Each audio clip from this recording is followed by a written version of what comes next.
القراءة الصباحية من إنجيل ربنا يسوع المسيح للقديس مرقس، الفصل 11 من الآية 1 حتى 33، الفصل كامل. ولما اقتربوا من أورشليم ووصلوا إلى بيت فاجي وبيت عنيا عند جبل الزيتون، أرسل 2 من تلاميذه وقال لهما: اذهبا إلى القرية التي أمامكما، وحالما تدخلانها تجدان جحشا مربوطا لم يركب عليه أحد من الناس، فحلاه وأتيا به. فإن قال لكما أحد: ماذا تصنعان؟ قولا: إن الرب يحتاج إليه فيرسله للوقت إلى هاهنا. فذهبا فوجدا الجحش مربوطا عند الباب خارجا على ملتقى الطريقين، فحلاه. فقال لهما قوم من القائمين هناك: ما بالكما تحلان الجحش؟ فقالا لهما كما أوصى يسوع، فتركهما.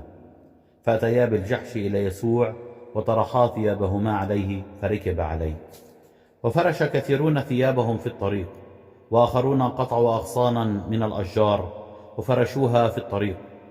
وكان الذين يتقدمونه والذين يتبعونه يصرخون قائلين: هوشعنا مبارك الآتي باسم الرب، ومباركة مملكة أبينا داود الآتية باسم الرب، هوشعنا في الأعالي.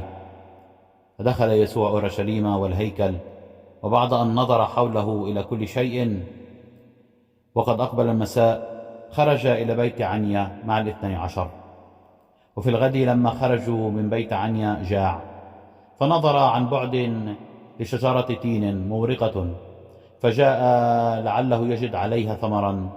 فلما جاء إليها لم يجد إلا ورقا، لأنه لم يكن أوان التين.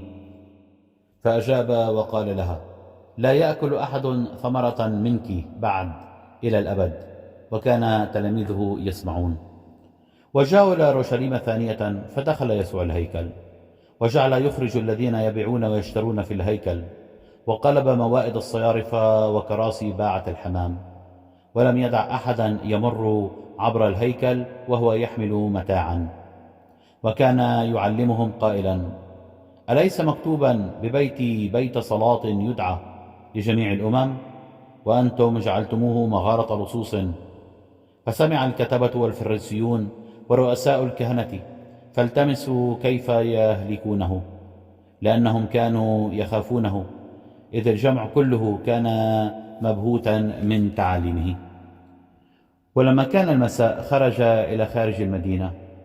وفي الغداة إذ كانوا مجتازين رأوا التين قد يبست من أصلها. فتذكر بطرس وقال له: رب انظر، إن التنية التي لعنتها قد يبست. فأجاب يسوع وقال لهم: ليكن لكم إيمان بالله.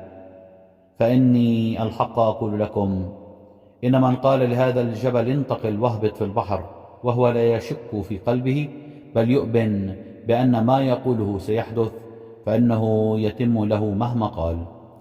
فلأجل ذلك أقول لكم: كل ما تطلبونه في الصلاة فآمنوا بأنكم تنالونه فيتم لكم. ومتى قمتم تصلون، فإن كان لكم على أحد شيئا فاغفروا له، لكي يغفر لكم أيضا أبوكم الذي في السماوات زلاتكم. وإن لم تغفروا أنتم، فأبوكم أيضا لا يغفر لكم زلاتكم. ثم جاءوا إلى أورشليم، وبينما هو يمشي في الهيكل أقبل عليه رؤساء الكهنة والكتبة والشيوخ، وقالوا له: بأي سلطان تفعل هذا؟ أو من أعطاك هذا السلطان حتى تفعل هذا؟ فأجاب يسوع وقال له: وأنا أيضا أسألكم عن كلمة واحدة، أجيبوني، فأقول لكم بأي سلطان أفعل هذا. معمودية يوحنا أمن السماء كانت أم من الناس؟ أجيبوني. ففكروا في أنفسهم قائلين: إن قلنا من السماء يقول لماذا لم تؤمنوا به؟ وإن قلنا من الناس فخافوا من الشعب، لأنهم كانوا جميعا يعتبرون يوحنا نبيا حقا. فأجابوا وقالوا ليسوع: لا نعلم. فأجاب يسوع وقال لهم: ولا أنا أقول لكم بأي سلطان أفعل هذا. والتسبيح لله دائما.